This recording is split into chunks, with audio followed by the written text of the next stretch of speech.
kembali lagi bareng aku Ivan Krisnanda di sini. Jadi hari ini aku berkesempatan untuk gerebek di markas besarnya di SC. Di sini sudah ada foundernya langsung, namanya Beli Gede Sugiantara.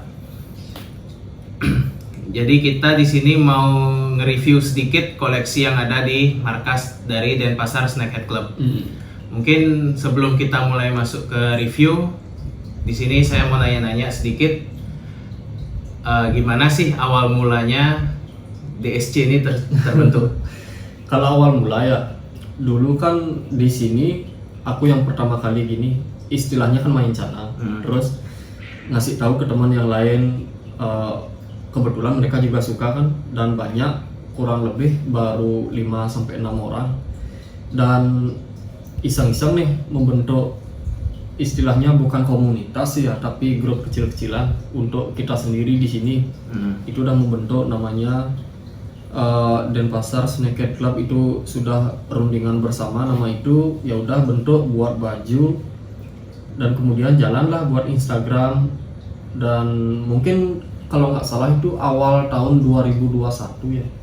Ya kemungkinan kalau nggak salah awal tahun 2021 pertama kali dibentuknya grup kalau nggak salah. Pertama kali dibentuknya Denpasar Snakehead Club itu di tahun 2021 kalau nggak salah. Lupa ingat soalnya.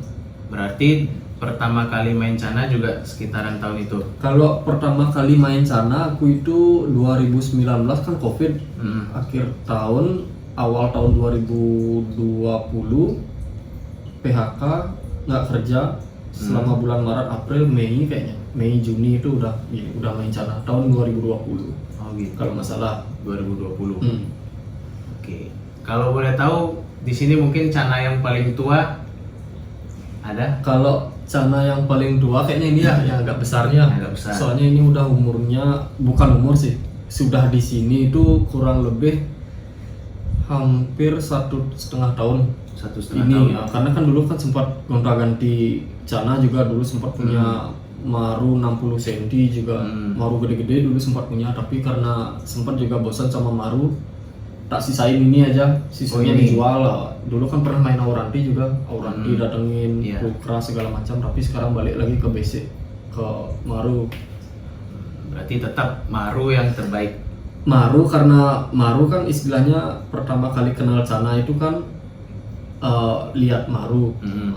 Kesan pertamanya suka sama Cana itu Cana Maru. Jadi memang sih kalau orang pertama kali main Cana itu kan ada fase bosannya selama, kalau udah 6 bulan 1 tahun tuh pasti udah ngerasa bosan. Kalau terus main Maru aja pengen dah Auranti segala macam.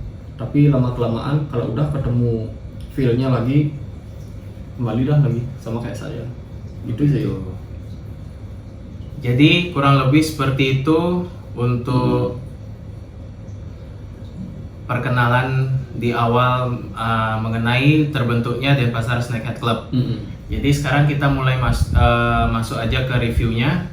Boleh. Yang pertama di tank sebelah sini ada Maru yang paling tua. Ya, ini dulu labelnya Yellow Centarum. Yellow Centarum. Dulu belinya kalau nggak salah size-nya masih 28 cm ya. 28 cm. Sekarang sudah di kayaknya udah 40-an ya, 40 cm pas kayaknya, 40 cm. Dulu 4 bulan lalu tak ukur 37 cm. 4 bulan lalu 37 cm. 4 bulan berarti lalu kurang lebih sudah masuk 40. Sudah masuk 40-an kalau sekarang. Apalagi ini kan sekarang tak pakan ya. Kalau dulu kan makan pelet juga nih. Kalau sekarang ini pakan hidup hampir pagi sama sore. Saya pengen punya Maru gede. Hasil dari pakan sendiri, istilahnya pemberian pakan tuh biar cepet dia gede, bukan langsung beli besar kayak gitulah. Biar jadi ya tembus lah 50 lah kayak gitu. Ini kalau boleh tahu ukuran tanknya berapa cm yang dipakai? Kalau ini ukuran tank kebetulan 120 kali 60 kali 60. 120 60 60. Tebal kacanya 1 cm, terus 10 mili. Kan agak besar nih tanknya, makanya pengen juga punya ikan agak besar, makanya tak push nih. Tapi memang bodinya agak gendut, tapi nggak sih gendut sekali, tapi mentalnya masih lah, masih gesit dia, masih apa namanya, lincah, masih lincah, aktif. Oke, lalu kita pindah di bawahnya. Kalau yang ini kan baru sih di sini, ini baru seminggu. Baru seminggu. Kurang lebih baru seminggu di sini karena ini dulu rawatan teman saya yang saya satu ajak grup di Simet Garis Keras. Dulu ini kan dia, tapi dia kebetulan bosen, tapi dia itu gimana ya, jarang mau ngelepas ikan kesayangannya dia ke orang lain selain yang dia kenal. Makanya ini dah kebetulan saya juga lagi pengen punya tambahan maru lagi. Ya udah, marunya dia bagus, langsung tak rundingkan ke dia oke, per kesini kayak itulah. Berarti ini simet. Ini simet kanan kiri tapi bentuk barnya tidak sama. Oke. Dari segi bunga kan lumayan, warna Full juga warna kan sudah oke. Dari segi mental sudah oke, karena saya juga seminggu yang lalu sempat lancong ke rumahnya dia. Pandangan pertama jatuh ke ini, banyak ada maru, banyak ada cana, tapi yang menarik perhatian lah istilahnya first impressionnya tuh jatuhnya ke ini. Makanya saya tanya dia mau lepas nggak nih, katanya dia mau, tapi kalau kamu yang ambil jangan dilepas lagi ke orang lain, kasihan juga ikan bagus katanya. Itu sih, ini size nya kurang lebih terakhir dia ukur 30 cm press, 30 cm pas kali 30 cm, masuk di kelas juvenil. Juve masih Juve, tapi nggak tahu nanti kemudian mungkin masuk ke junior, soalnya kan udah pasti naik lah size nya, nggak mungkin nggak. Lalu kita pindah ke belakang. Di sini ada kalau di varian red. Ya, ini red. Ini label ini punya temanku. Karena aku di satu grup itu kan kayak gini, kayak saling tukar ikan ya. Ya. Aku bosan sama urantiku, tak oper ke sana. Aku pengen rednya dia, tak pinjam, rawat aja di sini. Udah saling percaya lah istilahnya. Ya. Kalau ini red, size-nya itu 33 cm dengan label, kalau nggak salah dia bilangnya itu red sampit.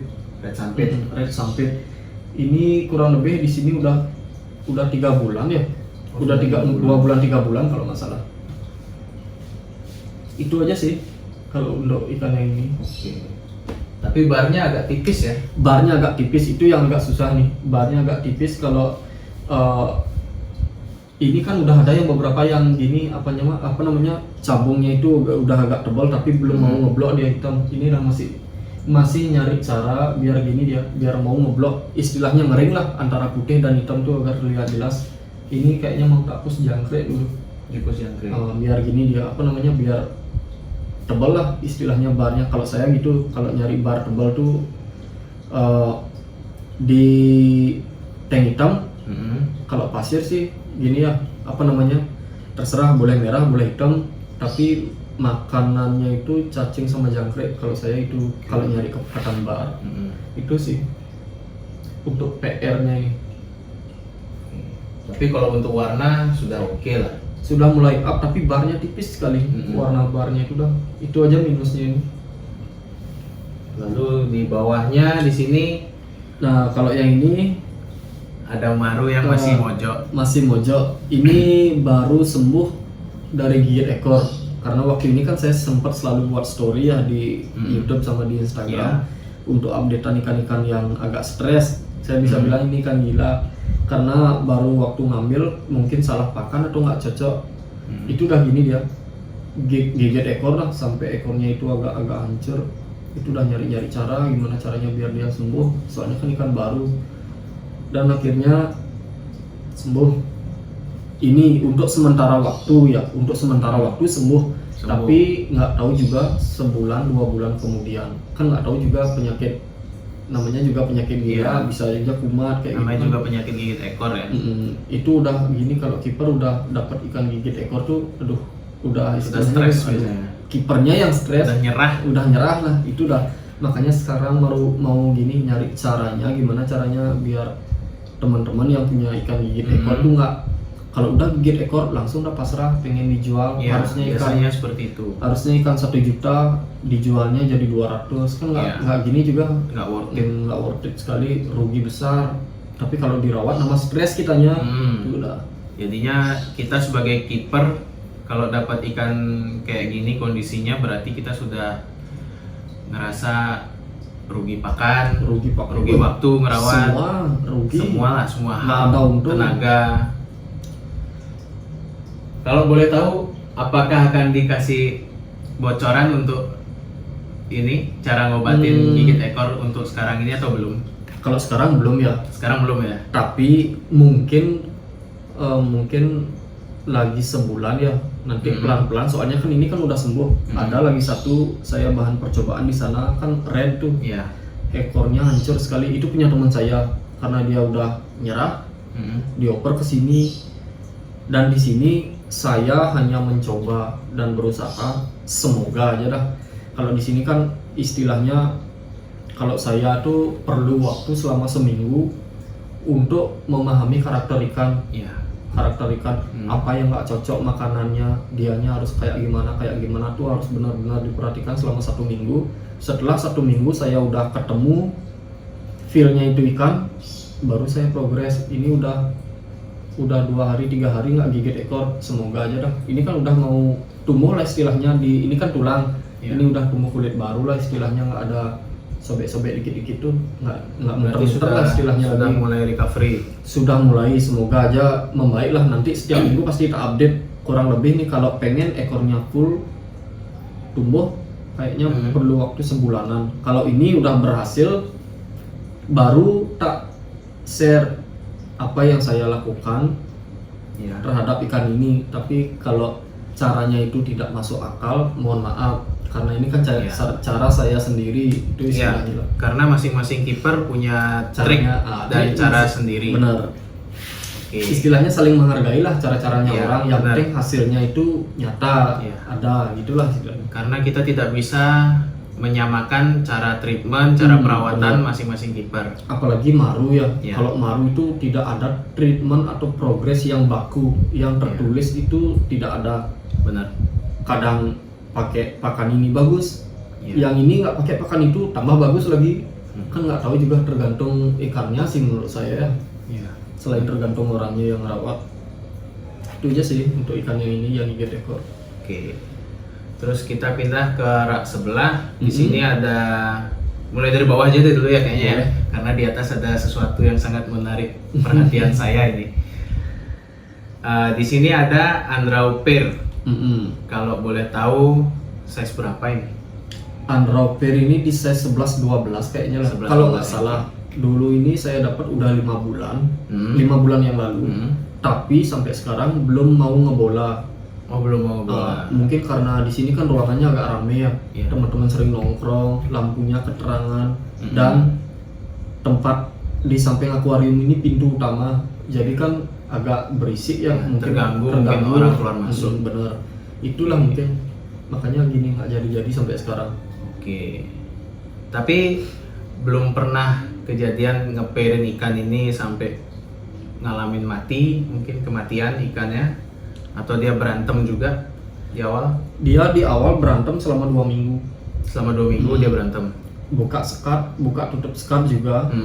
Tergantung kitanya aja sih mantau ikannya. Kalau memang yang satunya itu udah kalah sekali, udah istilahnya udah kayak takut gitu, harus cepet-cepet disekat. Tapi kalau misalnya udah lama kelamaan, ini sebulan baru akur. Ini kan 5 bulan di sini, sebulan itu berantem terus. Berarti selama sebulan itu berantem terus? Kadang buka tutup sekat lagi. Kalau udah dia ngerasa agak gimana ya, agak adem gitu, lagi tak buka sekatnya. Kalau sekarang masih kadang-kadang gini, apalagi pada saat musim yang cewek itu birahi, yang cowok pasti hancur, hancur sekali. Berarti lebih agresif betinanya ketimbang jantan ketika dia mulai birahi. Nah benar tuh, bahaya sekali. Pada saat itulah yang riskan pejantannya mati. Itu sih yang aku tahu dari sharing teman-teman juga lah. Oke, lalu kita pindah ke sebelah Andrauper. Di sini ada Andrau yang cakep juga. Di sini juga kita sempat jadi rival di Pelihatan Snakehead Club. Benar. Di kontesnya Pelihatan Snakehead. Mungkin boleh direview sedikit. Kalau ini Andrau, ini satu-satunya Andrau yang dulu saya punya. Ini kurang lebih size-nya 10 cm udah sekarang. 10 cm. Terus waktu ini kan sempat ikutin kontes. Ini tuh flaring juga mangap-mangap kadang-kadang. Terus dibawa ke kontes. ikannya itu main tangan tapi diamnya di bawah aja sambil flaring. Kalau sekarang kan penilaiannya itu kalau first impression atau adaptasinya itu kan ikan itu aktif mengikuti juri di pertengahan air sampai ke atas permukaan air, karena ini mainnya di bawah aja. Itu yang harus diperbaiki, makanya setiap juri itu ngasih kayaknya ya ngasih nilai 5, karena kan itu kalau dia main di atas dikasih nilai 10, kalau dia di bawah permukaan air itu 5, kalau sama sekali nggak gerak itu baru 1 kalau nggak salah, makanya nilainya jebol sekali. Itu udah benerin gininya aja kurang. Oh gitu caranya. Jadi kalau kita mau ikut kontes, kita mempersiapkan ikan kita itu untuk ngelatih mentalnya itu berarti apa? Selalu diajak main di tengah ke atas. Kalau saya gitu, kalau sekarang ya kalau ngelatih ikan nggak pernah pakai kaca atau pakai tangan diamin terus biar dia flaring, nggak, paling gini aja gitu aja, tapi di permukaan tangan saya biar dia mainnya kebiasaan main di atas gini loh. Iya. Berarti tujuannya yang dicari itu interaksi antara ikan dengan kiper. Itu sih karena belajar dari pengalaman juga ya. Kayak ikan auranti mangap-mangap kan di kontesnya nggak dinilai itu mangap-mangap. Nggak dinilai. Yang lebih dinilai itu ikan yang nggak flaring tapi terus ngikutin tangan gini di atas. Oke. Gitu sih. Lalu kita pindah ke atas. Di sini ada red apa ini ya? Red sampit. Ini kurang tahu ya, dari teman saya juga ngasihnya itu dia nggak tahu labelnya, dibilang red aja, tapi dari segi bunga dan cabung kan lumayan. Tapi minusnya gigit ekor. Dia udah sempat nyerah makanya dibawa ke sini. Terus semoga aja lah mau sembuh seperti apa yang saya bilang tadi. Nah ini dia ikannya yang saya bahas tadi. Ini size-nya kurang lebih masih masuk di progres kayaknya, 19-20 kayaknya. 19-20 cm ya. Masih di kelas progres. Tapi sudah bunganya banyak. Bunganya banyak. Nah itu udah gini, semoga aja nanti ekornya sembuh. Kalau turun kontes ya setidaknya adalah poin plusnya ini. Ini cukup istimewa sebenarnya. Istimewa sekali, apalagi barnya kan rapi tuh kan rapi. Oh ini punya teman saya kayaknya lumayan, dia harganya dapat dah belinya. Kira-kira kalau boleh tahu apa penyebab ikan bisa gigit ekor? Kalau ikan gigit ekor itu ya, kalau yang pertama yang paling kesalahan paling fatal tuh menurut saya pakan. Yang biasanya yang paling parah itu terlalu banyak mencampur bahan-bahan, entah itu kimia penumbuh warna, entah itu bahan alami ke dalam pakan hidup, contoh udang. Nah itu bahaya. Itu yang paling bahaya. Kemudian yang kedua itu ikan nggak nyaman sama gininya, sama akuariumnya, sama kondisi tank. Dua hal itu aja yang menurut saya sekarang gini penyebab utama yang paling sering menyebabkan ikan itu gigit ekor. Pakan itu paling berbahaya tuh. Kalau saya juga pernah ikannya tak push cacing nih, pagi siang sore ternyata gigit ekor juga. Full pakan hidup, padahal full pakan hidup, nggak ada kimia-kimianya. Sama juga kayak manusia yang mungkin ada darahnya itu alergi sama ini, alergi kadang sama itu. Mungkin itu juga bisa diterapkan di ikan. Mungkin ada juga, sempat waktu ini saya sharing juga sama teman saya itu punya red barito. Ikannya kan juara. Padahal dulunya itu gigit ekor parah. Dulu sempat dia ngasih udang lah segala macam, cacing, pelet, 2 macam pelet. Tapi lama kelamaan dia udah tahu apa penyebab ikan dia itu gigit ekor, dan sekarang itu dia ngasihnya cuma tiap hari itu pelet aja dikit-dikit. Oh gitu. Jadi pakan hidup nggak sama sekali. Kayak gitu dah. Istilahnya harus tahu lah apa yang menjadi alergi dari ikan itu sendiri, apa yang tidak disukai istilahnya. Berarti kembali lagi seperti yang biasa saya bilang juga, tidak jauh dan tidak lepas dari karakter ikan. Benar. Kita sebagai kiper harus benar-benar memahami karakter ikan kita seperti apa. Ya benar, kayak gitu dah. Oke. Lalu kita pindah ke tank sebelahnya ini. Di sini ada limbata. Ini ada limbata juga. Ini Limbata udah di sini 1,5 tahun lebih kayaknya ya. 1,5 tahun. Dari size-nya dia itu 4 cm. Iya 4 cm. Waktu itu sempat nyerok di sungai dan sekarang ini masih di size 9 cm kalau nggak salah ya. Tapi gini nih, udah tak puspakan pagi siang sore, tapi nggak mau memanjang dia. Itu kurang tahu apa semi short body apa gimana. Apa karena ukuran tank?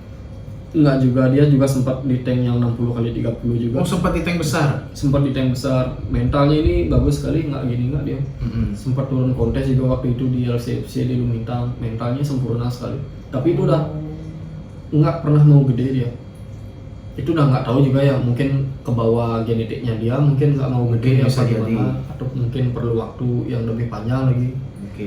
Tapi tak rawat aja lah. Karena saya dengar-dengar juga Limbata itu memang agak lama pertumbuhannya. Katanya agak Katanya lama. seperti itu. Benar. Seperti Stewarti juga begitu. Andrau apalagi. Andrau agak lama emang. Oke. Sekarang kita mulai pindah yang di atas. Mm-mm. Di atas kita mulai dari pulkra dulu deh. Boleh. Di sini ada Cana pulkra. Mm-mm. Di sini size berapa kira-kira? Ini kira-kira udah size masuk ke 10-11 kalau nggak salah. 10-11 cm. 10-11 cm. Ini rawatan udah 4 bulan. Saya rawat dari size 7 cm kalau nggak salah. Nah ini juga bahan ikan percobaan. Karena dulu kan sempat punya Andrau Blue Pulcra mati. Ya. Itu tak rawat dari size 7 cm udah masuk ke size 12 cm. Warna birunya itu pekat, tapi black dotnya itu hilang sama yellow spotnya karena saya push pelet. Sekarang ini tak coba lebih banyak atau lebih dominan, tiap minggu itu 80% pakan hidup dan 20% itu pelet. Dan sekarang dari size 7 cm sampai 10-11 cm itu masih gini bertahan lah istilahnya dot sama Iya, black yellow dotnya. spotnya. Black dotnya yang Kebetulan paling saya rawan. lihat ini banyak banget, banyak full sampai ke pangkal ekor. Karena saya kan milih gini juga milih genetik yang bagus waktu Oke. ini dari size 7 cm. Memang dari awal itu mau tak jadiin bahan percobaan karena nyesel sekali punya pulkra yang waktu ini sempat mati itu. Itu udah, padahal black dotnya dulu banyak, tak push premium blue hilang akhirnya semua. Bahkan hanya ada di dekat punduknya ini aja 3 itu aja yang kesisa, padahal dulu banyak sekali. Ini dah gimana caranya biar size 13 cm, 14 cm black dotnya masih tetap, itulah PR lah istilahnya. Karena biasanya kiper-kiper Cana di Indonesia ini kebanyakan melihara pulkra karena mikir pulkra itu progresnya gampang. Sebenarnya tantangan dari pulkra sendiri itu gimana sih caranya kita untuk jaga black dotnya dia? Iya benar, black dot sama Yellow spot. mempertajam yellow spot. Kalau warna biru itu gampang sekali. Ya karena basicnya dia sendiri udah Basicnya biru. udah biru. Sebenarnya nggak perlu dikasih pelet biru juga, Sebenarnya akan jadi biru. Akan jadi biru, itulah. Kalau orang-orang berpikir kan gimana caranya biar pulkra cepat biru, dikasih pelet dan akhirnya itu dah yang kayak tadi hilang dah black dot sama yellow spotnya menipis. Itu sih untuk pulkra yang ini. Oke, padahal pulkra pun akan jadi cakep jika pola pakan juga bagus. Harus tuh. Sangat berpengaruh menurut saya Sangat pribadi. berpengaruh. Memang terlihat gampang, tapi kalau udah semakin mendalami, semakin gini susah. Susah sekali. Itu sih. Ini satu-satunya pulkra di sini, nggak ada lagi. Lalu di tank sebelahnya, di sini ada apa Ini- tadi, red seruyan. Ya, red seruyan label dari seller. Label Ini sellernya red 2 seruyan. ekor saya ambil nih kanan dan kiri. Ini sama. Ya, yang satunya itu barnya 44, yang lagi satu barnya 55. Nah, Oke. itu tak sortir, tak pilih yang kualitasnya paling bagus dari segi bar. Kalau anakan kan dari segi itu aja yang kita bisa milih, dari segi barnya aja. Iya, Itu aja dari bar aja. itu aja agak susah karena kadang muncul barnya, kadang enggak. Iya.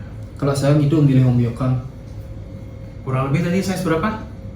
Sekarang 6 cm ya? 6 cm ya? 6 cm kurang lebih. Berarti dari 4 cm itu susahnya gimana itu untuk nyortirnya, karena barnya itu otomatis akan nipis banget. Kalau saya nyortir,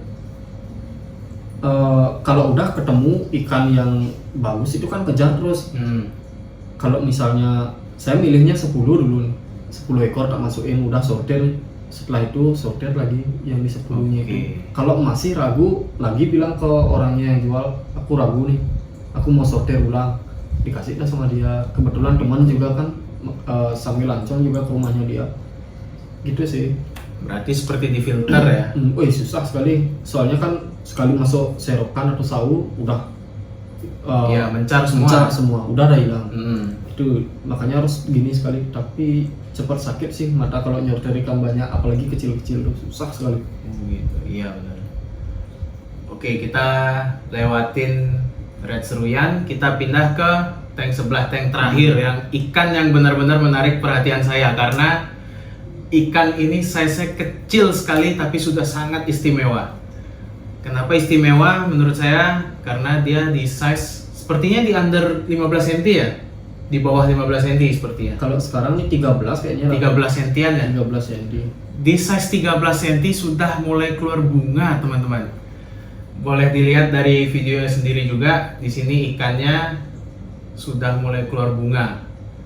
Menurut saya itu sudah mulai pecah bunga karena kelihatan dari apa itu namanya, sisiknya itu sudah mulai keluar ring hitam dan ring putihnya sudah mulai bagus. Coba boleh dideskripsikan.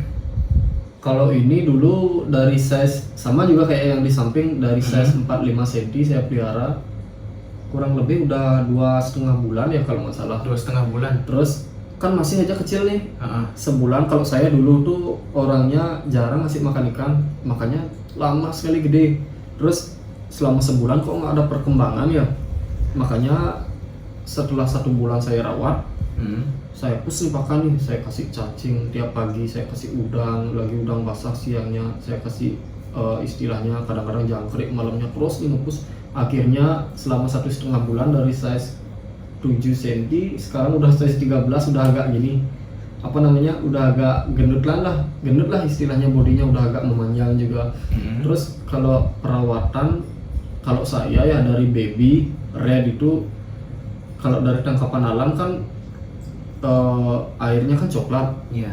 Coklat, entah itu akar gambut atau apalah istilahnya. Karena saya juga bukan orang sana, jadi bukan peneliti air juga. Tapi di sini kita bisa apa namanya, samakan, bukan sama sih, hampir mirip lah dengan ketapang lah. Saya pasti pakai ketapang di sini kalau untuk babyan. Selain dia juga cepat adaptasi, mentalnya cepat kebentuk, dan size-nya pun gini, kayaknya cepat tumbuh karena mungkin kenyamanannya dia mungkin, atau gimana saya kurang tahu. Ini ketapang sama secang. Ketapang campur secang. Ketapang campur secang kalau saya ini. Berarti langsung dimasukin gitu aja apa diolah lagi? Kalau saya ada diolah lagi. Tapi gitu udah beli bahanannya, olah dulu biar jadi ekstraknya, baru campur ke gini, ke dalam tank. Ini kebetulan ada tuh bekas-bekas kayu secangnya dikit tuh. Tapi nggak gini, lupa tak angkat sih, udah lama tuh, udah 3 bulanan kayaknya di akuariumnya itu. Itu aja sih kalau rednya ini. Kalau treatment yang khusus nggak ada sih, yang penting puspakan aja. Itu sih puspakan. Puspakan aja, terserah lah ke genetiknya dia, yang penting kita puspakan. Kalau pakan sendiri nggak ada di sini gini, apa namanya, berfokus ke satu pakan aja. Istilahnya gini, kalau saya lagi pengen beli jangkrik tak beli, tak kasih semua jangkrik dulu. Terus kalau cacing, fokus cacing. Udang basah, udang pasar tuh fokus udang. Jadi nggak pernah gini, harus gitu, nggak pernah campur-campur lah. Berarti bervariasi. Bervariasi, semua sama di sini. Entah itu anrau, pulkra, sama semua. Oh, berarti dijadiin satu semua pakannya. Maksudnya dalam artian misalnya hari Senin dikasih jangkrik semua dikasih jangkrik. Oh gitu. Biar saya juga orangnya nggak gini, juga nggak mau ribet, apalagi sekarang kan udah mulai kerja ya. Makanya gini, biar nggak repot dah, tak kasih aja semua, istilahnya gitulah. Oke. Nah, di sini kebetulan saya penasaran juga. Di sini ada jual produk yang namanya pelet kacang dan air setan. Kalau pelet kacang sendiri kan udah jarang produksi, karena dulu udah mulai kerja kan agak sibuk. Terus saya juga untuk feel aurantinya itu udah gini, udah agak menurun. Jadi kan nggak enak juga jual jual produk, terus nggak ada juga gininya, ikannya nggak ada. Sekarang karena berfokus ke maru, maka dari itu dibuatlah air setan, campuran-campuran alami lah segala macam untuk menunjang pertumbuhan bunga lah, gini apa namanya, untuk meningkatkan intensitas warna, istilahnya kayak gitu. Kalau pelet kacang sekarang udah gini, udah nggak produksi kalau air setan ini aja. Oke, jadi ini produknya. Jadi ini ya teman-teman produknya air Untuk setan. air setan. Jadi fungsinya untuk mempercepat mutasi warna pada cana maru, merangsang pertumbuhan bunga cana maru, menurunkan pH air dan segala macamnya lah. Jadi teman-teman bisa order juga ini langsung kemana nih? Langsung order bisa akun Instagram Denpasar Snakehead Club di DSC Denpasar Snakehead Club di dan Instagramnya. ada juga gini di Shopee juga sudah ada. Oh, di Shopee juga sudah ada. Shopee juga sudah ada dengan nama toko DSC Channel. Oke, nanti kita tulis di bawah untuk deskripsinya dan lihat di kolom deskripsi juga untuk link produknya. Oke, jadi jangan lupa untuk teman-teman kalian bantu subscribe channel saya dan juga share channel ini agar lebih berkembang lagi. Kalian juga harus membantu Denpasar Snakehead Club dengan cara follow Instagramnya, TikToknya, lalu ada YouTube-nya juga kalian harus subscribe. Jangan lupa. Oke, thank you.